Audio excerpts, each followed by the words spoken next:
What is up, Husker Nation? Welcome. Almost forgot to pick this up. Hold on. Make sure. All right. Welcome, Husker Nation, to another episode of the Big Red Nation Show right here on YouTube. My name is Jason. Uh, I know, start off real quick. I know usually I do a Monday show.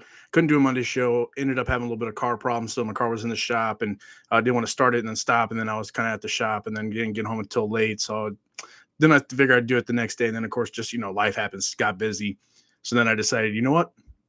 Let's do it instead of doing my other show, my preview show on a Friday, Thursday night. I got some time in the schedule. I will just kind of do a combo show. So today we're going to start off talking about my thoughts on what happened during that Akron game. Then by the end of the show, we will kind of go over a little bit what I think will happen in this Saturday's game against Houston Christian.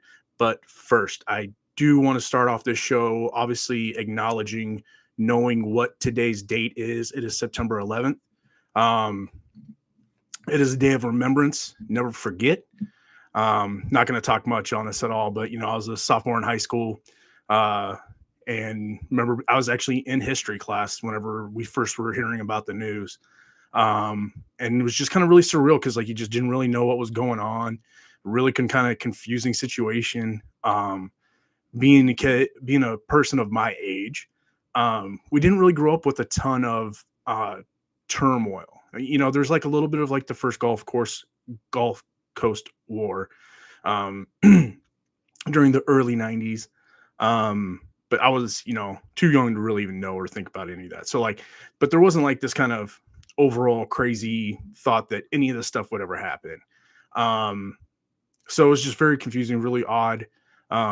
So I know I'll never forget that day. And I hope that we continue to talk about it on this day. So I definitely wanted to take just the 2 seconds here to bring that up. If anybody is watching this that knows somebody that, has been through it, knows people that were through it, obviously our head coach has talked about it in his press conference. So, a lot of people have been touched by that, whether directly or indirectly. As as Americans, we were all affected by it to some degree. So definitely just wanted to bring that up and put that into remembrance. But now we will move on. So, all right. Today, for whenever we are talking about the Akron game, going to kind of go over a couple kind of fun facts, stats that have come up since then. Kind of go over my thoughts on the game. Kind of, what we thought, what we saw. Again, I like to kind of go over other reactions of the game from other podcasts, radio shows, fans, Twitter comments, all that kind of stuff. So we'll kind of go over some of that stuff. Kind of look at college football as a whole from this past weekend, what it can kind of mean just overall for the season for Nebraska, or just help put what we're seeing from Nebraska in perception or in perspective. That's kind of what I like to do. So that's what we'll do. And then again, like I said, we'll end this with a little bit of talk about Houston Christian. There's not going to be much talk because there's not much to talk about. Especially after watching what we did do against Akron, which was, again, win 68-0. That was our first shutout since 2009 whenever we beat Arizona in the Holiday Bowl. And that was the first time we scored over 60 points since 2012 whenever we beat Idaho State 73-7. I do not remember that game for the life of me. I do remember, once I looked that up, because I looked it up during, the fourth quarter of the game. And when was the last time we scored, 60-something points? We felt like it's been a long time. I felt like it was longer than since 2012. I thought maybe there was a possibility one of those games during the Bo Pelini era we did do that. Kind of surprised it's 2012. 2012 was kind of a weird year, wasn't it? I think about 2012. Go back and try to think about the year, think about that year of 2012. And that was the year we went to the Big Ten championship game and just got shellacked by Wisconsin after beating them earlier in the year in a very, very close, tough game where both teams wore the most horrendous alternate jerseys maybe ever made to mankind. But I don't remember a whole lot of that rest of that year. Really don't. Because I can never remember. I know, I mean, obviously we got whooped by Wisconsin, Russell Wilson in 2011. But then I can never remember if our Ohio State win, whenever we came back in the largest comeback win, was 2011 or 2012. I want to say it was 2011. But anyway, getting off track there. Uh, but yeah, a lot of points being scored. And I'll tell you right now, you know, I just, before we dive into everything that we loved about this game, because that's kind of what everybody loves to talk about, um, coming out of this, actually, surprisingly enough, I will say that a lot of the podcasts that I watched talked about a lot about the good, all the good stuff. They're like, why talk about the bad? Well, I'm not going to talk about the bad, but I'm going to talk about the things that I still think, okay, let's work on this. This stuff could be alarming come Michigan, Michigan State, Maryland, Minnesota, and so forth. I kind of felt like early on, though, some of those things that weren't working well, um, especially the goal line stand that we got stuffed on that tush push.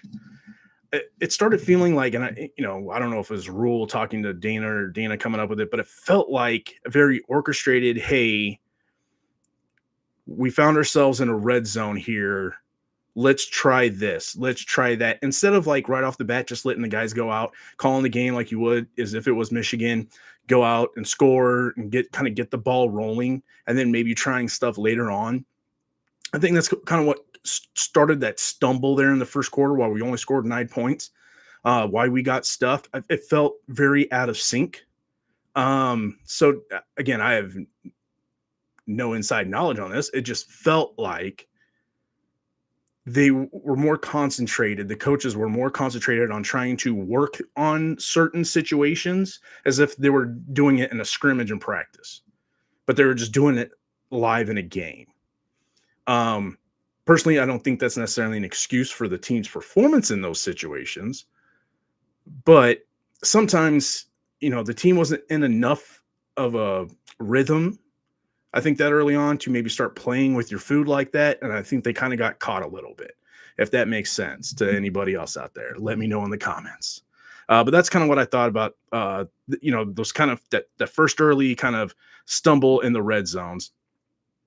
And I mean, because I think that's obvious. I think that's what coaches are going to do in these type of games. They're going to use this as a live scrimmage and try to work on some things and try to figure out what they could probably call come those more important games come conference season. The first couple drives, I kind of started getting a little worried. I thought the offensive line didn't get quite enough good push, and we're kind of letting guys kind of get closer to Dylan than what they should for a team like Akron. Because then whenever you do face a very good pass rush in Michigan and Minnesota, some of these other teams later on in the season, like Penn State, oh my gosh, those guys are going to be wrecking Dylan.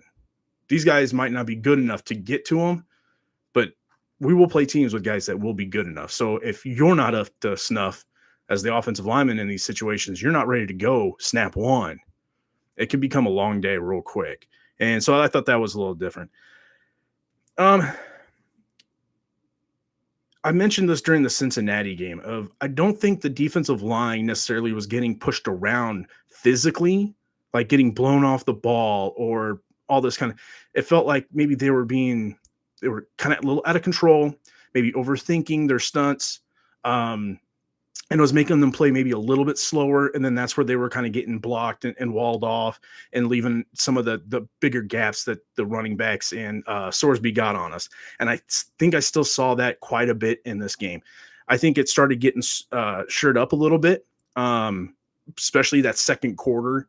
And then in the second half, it kind of depended because they were rotating so many guys. I think you still saw that a little bit. But at the same time, it's a little more excusable because you have guys without any experience, even less experience than who the starters are, and you're going to see that a little bit. And then finally, I'll just say this. Love Ja'Cory Barney. I think he's talented. But, dude, stop getting ankle tackled.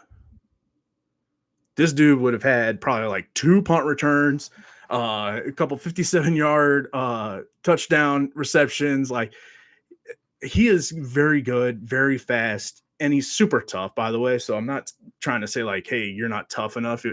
He is super tough, man. This dude gets, I mean, we saw in that Cincinnati game, got bent backwards and just like popped up like it was nothing. But right, it is a little frustrating seeing him just get literally like shoestringed, ankle tackled every time he has the ball. Just it's never like it's just a bunch of just, hey, somebody got their pinky out and tripped me up and boom, oh, now I'm down. Like let's pick up the feet. Let's, something. Get a little bit of better vision on that. I don't know necessarily what it is because I'm not him. I'm not, I'm not in his head seeing what he sees. But man, as a fan, you're like, come on, start working on that. Let's not get ankle tackled so much. And ladies and gentlemen, that's all I got as far as the bad. That was all I had. These notes too, I didn't just like randomly come. I'm writing these notes pretty much as the game was going on, and then jot them down further on paper the very next morning before any of the NFL games started. So like these thoughts that I'm giving you, they're legit my true most close to the game thoughts. And so yeah, those were my bad things that I saw that I feel still needs to get worked on if we're going to go and be that type of 10-2 team that I have predicted them to be. Because, I said this before, and if you're new, if you're watching this, whatever, I'm going to keep reiterating it. I will, whenever I talk about this team or this prediction or what my expectation of this team is, it's that of a team that can go 10-2. So it might seem like I'm not being as reality based, maybe. I don't know if that's necessarily the right term there, but it might seem like I'm coming off as either being too tough on them, too whatever, or maybe it might come off as like my expectation level is higher than probably what it should be, because I know a lot of fans out there are like, come on, let's just be real. They're just going to slowly get better. Well, no, I have a season prediction of 10-2. And if you're going to be a 10-2 team, you have to play at this certain level. And I think from that leaked footage in the locker room at halftime from the speech from Matt Rule, I think that's what Matt Rule's preaching too. Hey, look, I see greatness from this team. So the expectation level, the standard has to be up here. We have to treat every situation now as if this is a team that could go do this and be this type of successful. Now, their goals are obviously got to be higher, right? They got to be thinking undefeated. They got to be thinking national championship, because that's what competitors do. That's what a team inside that locker room should be thinking. They should not be thinking, hey, guys, we should be a 10-2 team. No, they should be thinking we're the best team every weekend on that field. Let's go prove it. And right now, what I love about that is Matt Rule in a situation where we could have went out there and did the exact same thing that we did, say, like against UTEP last year, and just kind of fizzle on out, maybe score one more, but then just kind of run out the clock. Offense doesn't really move, whatever, when we get out of the game, right? That didn't happen this game. That didn't happen at all in this game. Let me check these real quick. So let me just go through these notes that I have written down, and then kind of go over, like, I'll put this little bullet point of the note, and then I'll kind of just expand on it. So first note I have down is Dylan looked like a top 5 quarterback in college football. Nationally, I think he is easily a top 5 quarterback this season in college football. I think that is what he's doing on the field. And anybody can talk about the competition, whatever. Look, great quarterbacks go out and play great against no matter who they play. And he is precise. He is smart. He is playing well within his pocket. Not just like the pocket on the field, but like he is doing what is being asked of him. He is doing what he is supposed to do, what he's being told, and he's doing it to damn near perfection. And to be honest, and I'll probably touch back on this whenever I talk about the media reaction and stuff like that, but it sucks that I think Dylan is not getting the hype or getting the respect that he deserves from his play this year so far because of, but he looks like Patrick Mahomes. He acts like Patrick Mahomes. Yo, a lot of local media, we're over. We've been over it. National media, get over it. Yes, he looks like Patrick Mahomes. Can't really help that. That's kind of what just his physical features look like. Okay, people look like people sometimes. Okay, but yeah, he grew up in junior high and high school, basically during the time that Patrick Mahomes is the greatest quarterback playing today. And Patrick's kind of got some swag about him, right? And players will be gravitated towards that. Like, there, whenever Deion Sanders was being Deion Sanders, there was a lot of DBs that acted a lot like Deion Sanders. I mean, this stuff happens. Okay. Now, for some reason, people have just really picked on Dylan. And I think it's because physically he does look a lot like Patrick Mahomes. Right. So I think that kind of enables it a little bit more. But it just sucks that I really do think, and I think I saw a clip. It was on Pat McAfee today. Matt Rule kind of hinted at that as well. Like he's kind of underappreciated because a lot of people are just like they're too obsessed with the Mahomes thing.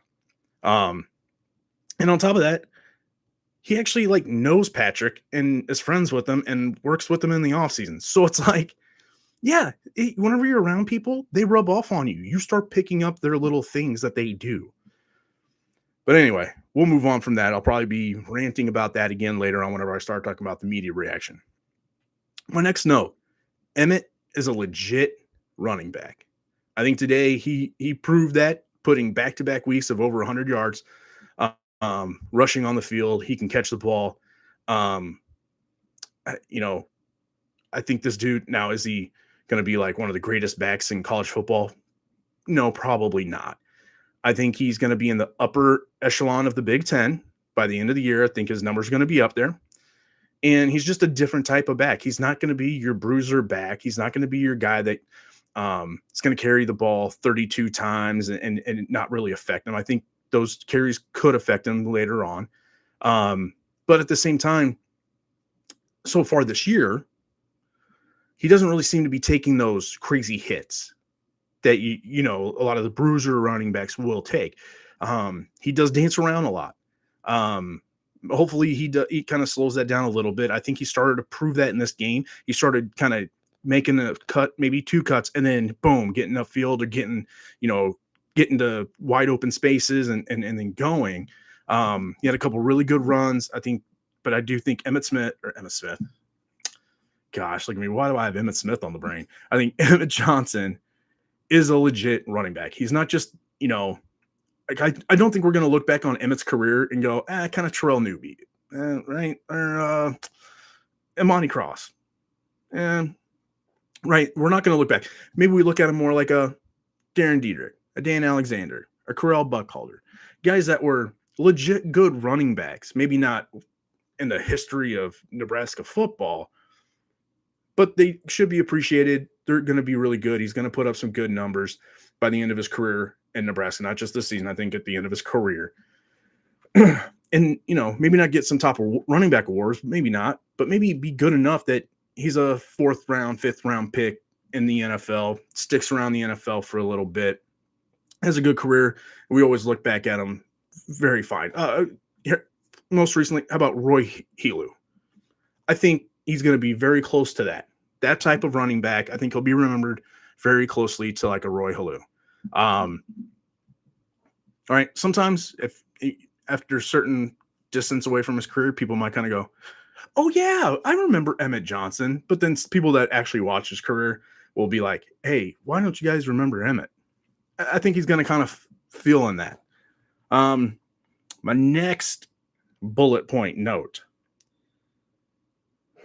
I have here, after the rough start, the first couple series, the team played like I said I wanted to see. They looked dominant against a team they should. And if you watch my preview video, that is exactly what I said. I said, I'm expecting them to go out there because, like I said, as I'm talking about these games, previewing, I'm going to talk with the expectation that I'm talking about a team that is good enough to be 10-2. And to be a 10-2 team, you got to go out against a team like Akron and dominate. Make them not want to be on that field with you. And I felt like by the end of that game, they did. I think they did that. You know, I'll go ahead and kind of combine this with something else that I said, which is when the 3rd and 4th team guys got out there, they still played hard and didn't look out of place. They didn't look like they didn't belong out there. They didn't let up. And that's part of the being dominant. We had 3rd and 4th stringers out there. We had practice squad guys out there. So that means guys that aren't even getting practice reps. They're on the practice team. They're on the practice squad. They are the scout teamers. They are doing more pretending to be Akron than whatever the game plan actually is for Nebraska. And they went out there. They didn't look out of place. They looked dominant. They were out there making plays. They didn't let up. They kept a shutout going, and they kept scoring points. Like that, you usually don't see that from your 3rd string, 4th string quarterbacks. Your 8th, 9th, 10th, 11th wide receivers. You're getting sacks from Ashton Murphy. I mean, come on now. That's awesome to see. Because what that does is that builds depth. That's how you build a really deep championship level roster. Whenever you're true freshmen, redshirt freshmen, development style players that you had no thoughts on them getting any field game time in this season, but then the opportunity arose, you put them out there and they still put stats up on the board. That's how you build that good depth. That's how you put together a championship level roster. That is how you do that. And I think that game, the Akron game, was the beginning point of doing that for this football team. Let's see here. I have the stats were awesome to see. To be able to be put out there for the national media to hopefully start taking notice. I don't think they necessarily have, because it is the Akron game, or because they are playing Akron. Akron is very bad. But at the same time, especially like for Dylan, I think these are just he's putting games together now that are just some gaudy stats that hopefully whenever, we do play Michigan, let's say he has a really good game. Let's say he, maybe he doesn't complete 78 to 79% of his passes, but let's say he does 70 or 71, right? And puts up 280 to 310 yards and 2 or 3 touchdowns. Let's say he does 1 interception or 0 interceptions, but he puts together like a game like that against a Michigan or a Michigan State or Maryland, Minnesota, whatever, and starts putting some of those, continues some of that type of performances. Then he's already have these other games with some really gaudy numbers to combine with some very good numbers to keep him looking really good. I'm not going to say almost gaudy, but really good, shocking numbers. That is going to keep him up there in the top number of quarterbacks in the nation, that hopefully then this Patrick Mahomes thing goes away and people just start looking at Dylan Raiola for who Dylan Raiola is. And that's a damn good quarterback. A dude that's going to be a first-round draft pick probably in 2 years. Let's see. Then the last little note that I have down about the specific game is I think Luke Lindenmeyer might be the best tight end we have had in a long time. He looks, and I've heard this on several people's podcasts, sports radio shows, everything. He looks like an Iowa tight end. He does. He looks good in 2 games. He looks very good. I think Nick Baugh and Bo Rude nicknamed him Tight End U. That's a good one. Just his ability to block, and then his catching, his route running. Man, yeah. Hey, this dude is probably going to be the best tight end we've seen. Man, and I don't want to downplay, because Jack Stoll's been good, and Austin Allen, and Travis Vokalek, we're all, they're all fine. They're all good, right? Travis Fedoni, I think, is good. I hope I'm not missing on somebody else because, like, again, Kyler Reed, Ben Cotton, we're fine. Like, they're not bad players, so I'm not trying to say that, but I think Luke Leonmeyer, what he's done so far, if that projects out for the rest of the season, the rest of his career, I think he could be the best one we've seen since like a Matt Harrigan, whenever he was doing really well before the injury, or Tracy Wistrom. Like, he could be up there with those type of level of tight ends that have played at Nebraska, and I hope so. He seems like a really good guy. Hey, congrats on the engagement. I thought that was really, really cool. I love seeing how the team was really into it. Coach Rule was really into it. So good on them with that. So congrats. It's always a good thing whenever I see men and women choose marriage and get married and do all that stuff. That's awesome. This kid seems to have a good head on his shoulders. Seems to want the right things out of life. Good Christian kid. So, hey, man, hope you have all the success. I know it's not like he's going to see this, but hope you have all the success in the world, man. All right, so up next, I've got some fun facts, like I mentioned, about this game. 108 players played. That's a lot of players, and like I said, that goes back to that's really building a deep experienced roster. That's awesome. Over 40 different players made a tackle in that game. That's insane. Not only were they getting in the game, they were making plays, like I said, and it just went all around. Everybody was doing it. Let's see. The last time Nebraska had 700 plus yards was 2014 against Florida Atlantic. And then one little kind of like personal thing there on the telecast, they had the sideline reporter shooting that Der Wiener Schlinger.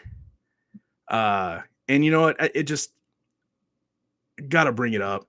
So I think I've talked about it a little bit, but my grandfather, like I said, my uncles played there. My grandfather was an usher with the Boy Scouts at the stadium for decades. But his day job was also working for, he was a government meat inspector for Fairbury Brands and all that stuff there in Fairbury, Nebraska. So shout out Fairbury. And he was kind of part of kind of coming up with that Wiener Schlinger. And my brother's actually got it. So I don't know, maybe sometime I'll have to have my brother on and then he can show it, but he's got a framed picture of my grandfather during the early days of that, shooting it up into the stands. It's pretty cool. So it's always kind of cool. He passed away like a little over a decade ago now. But it's really cool seeing it because, always makes me think of him. So just wanted to throw that out there. Shout out to my grandfather, Ed Kuyat. If anybody in Fairbury knows the Kuyats, that's my grandfather, Ed Kuyat. He's a good dude. So, anyway, let's see here. What I got next. Okay, so now let's kind of go over some of the media reaction to the game, right? Because I always like going over that, kind of seeing what other people think. It's kind of just things I like to talk about, right? Good conversations. One thing I did was watch Hurrdat Sports.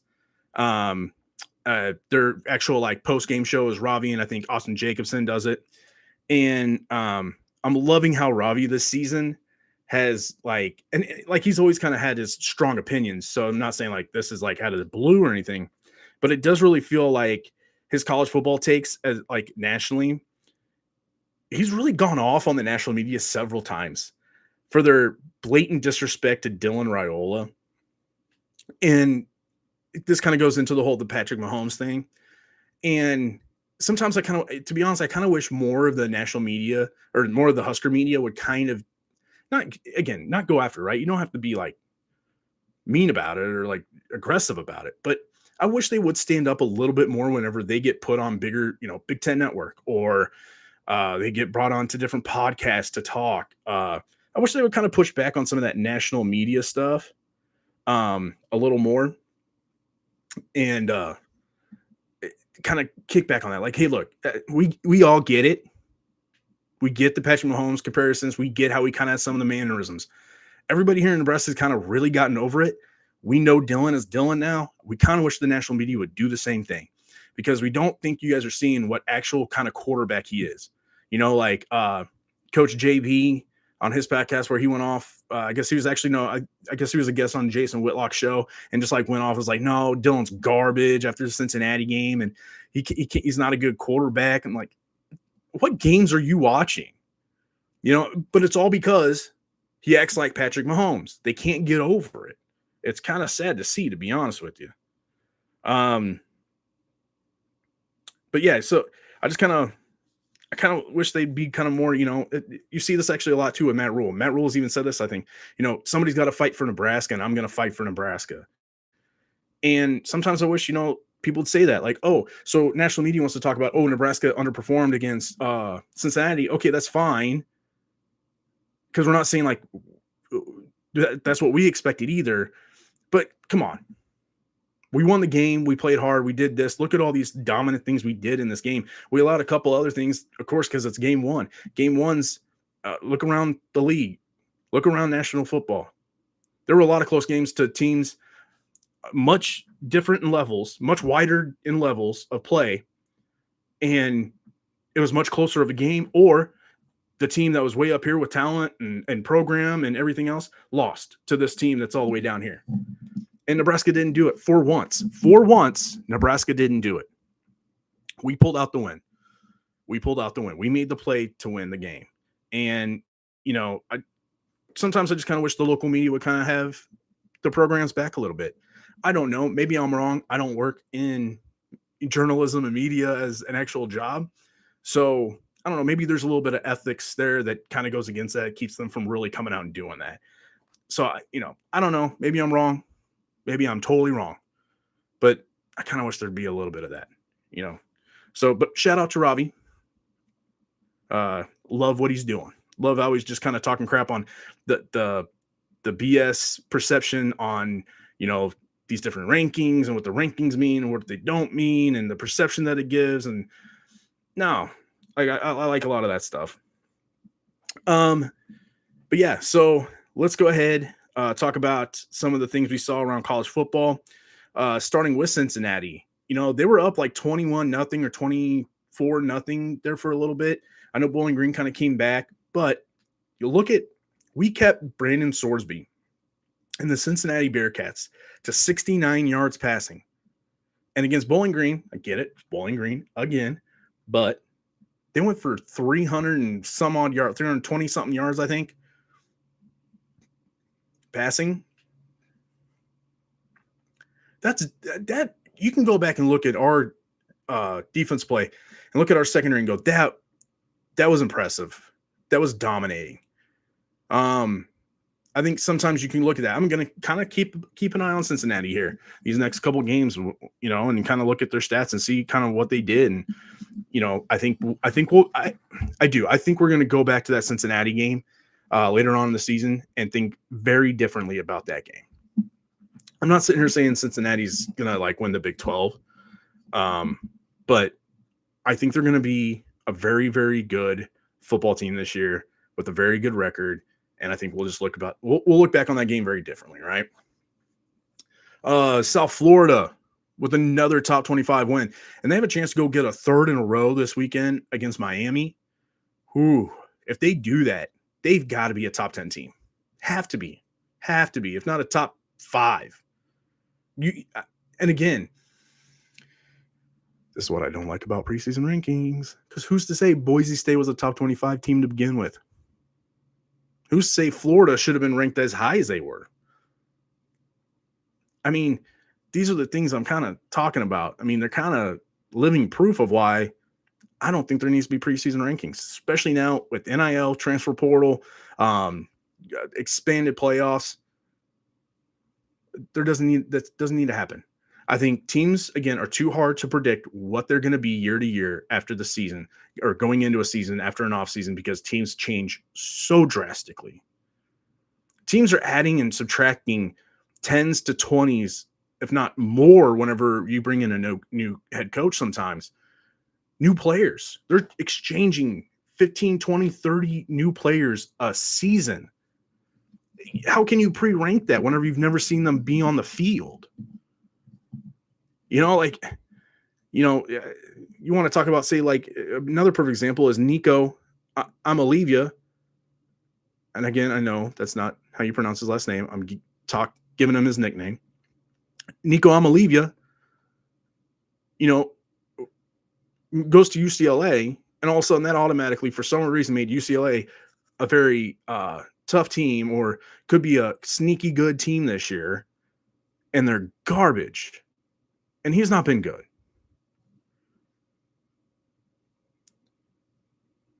So even if they were good at one school, it doesn't mean that it's going to translate and all of a sudden make this other school good, or them even be good.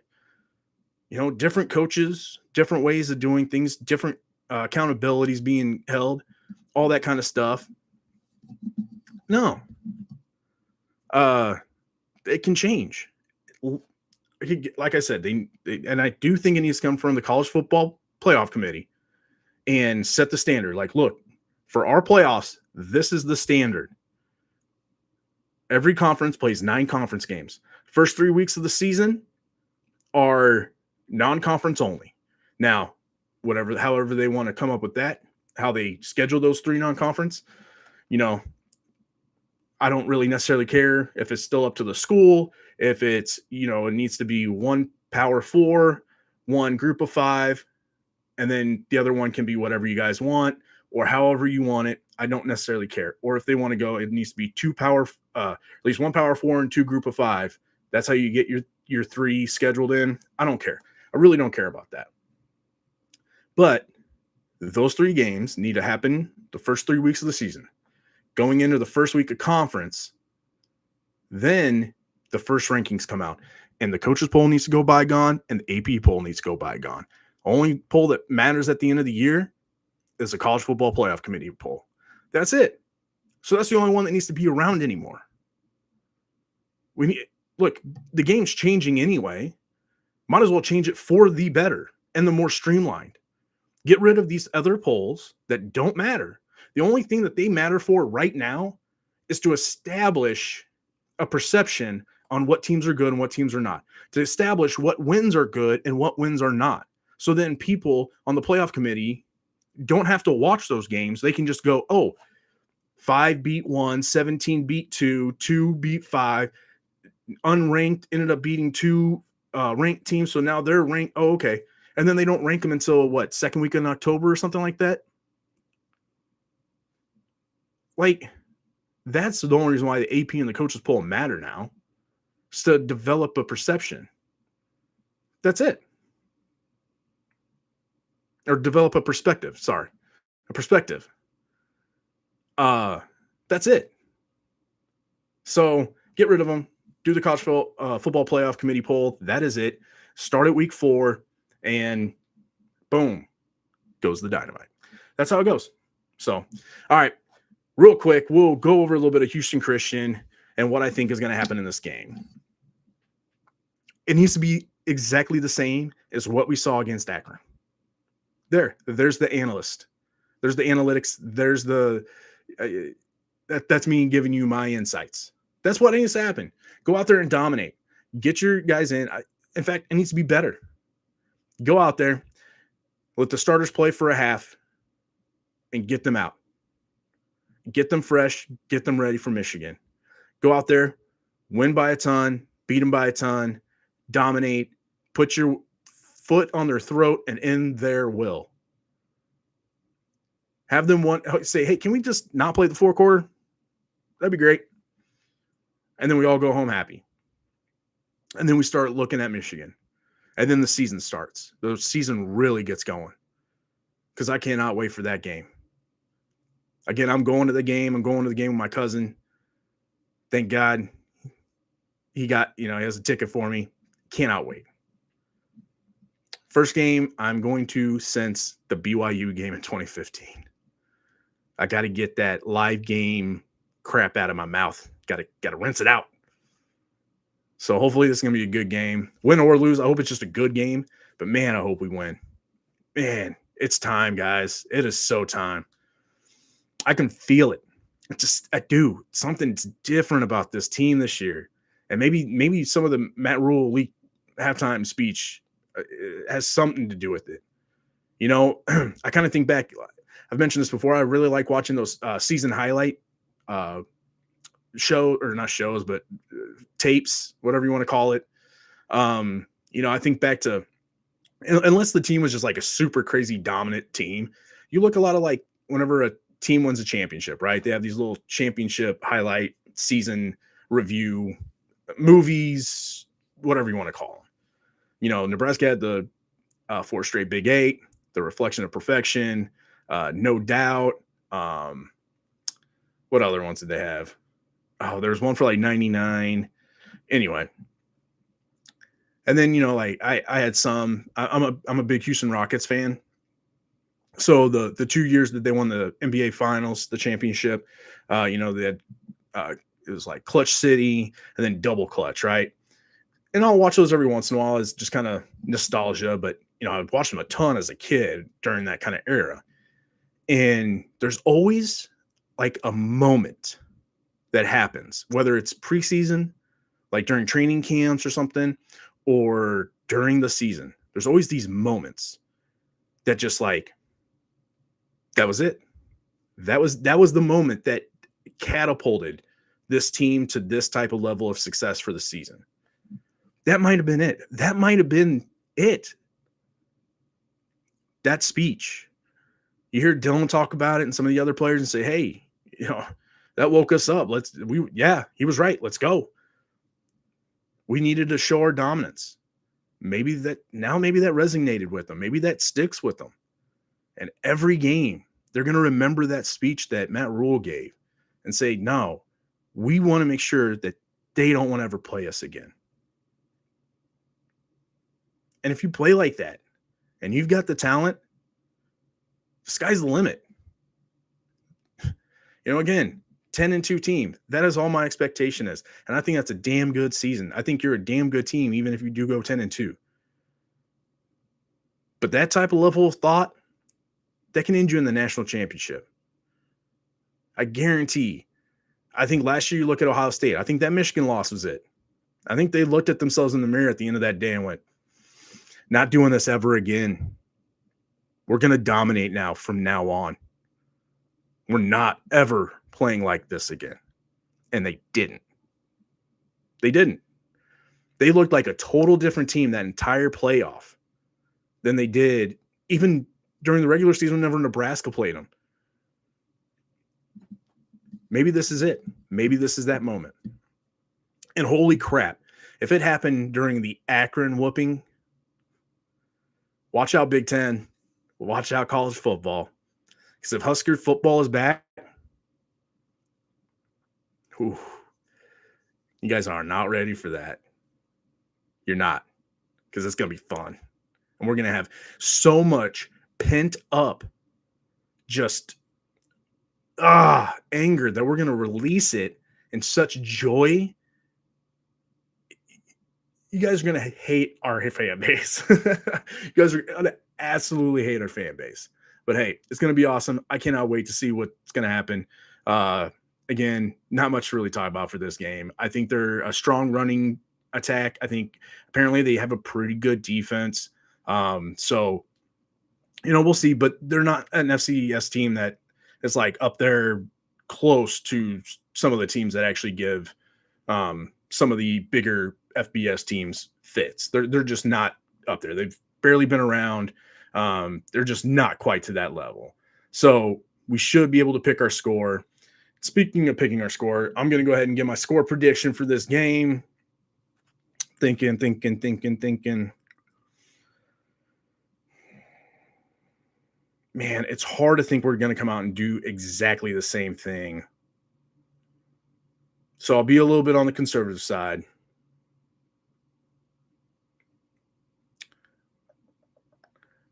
$58-3. 58-3. I think they'll get a field goal either within the first drive or two or the last drive or two. Somewhere in there, it's either going to happen late, or very early where maybe we make a mistake because, again, we're trying to do certain things and whatever. So one of those two things are probably going to happen. Yeah, we'll go 58-3. So there it is. Again, you'll see my preview show on Monday night. Don't know quite what time I'll go live Monday night, but I will go live Monday night. And then again, we'll do Michigan preview on, I think, Thursday night. I'm thinking Thursday night. Might have to be Wednesday night because Thursday is going to be, it could be a work night. But then Friday I'm driving to Lincoln. So definitely won't be able to do a Friday night. So keep your eyes open. I'll schedule the stream so everybody can kind of see it, get a notification for it. But yeah, until Monday night, go Big Red on Saturday. See you.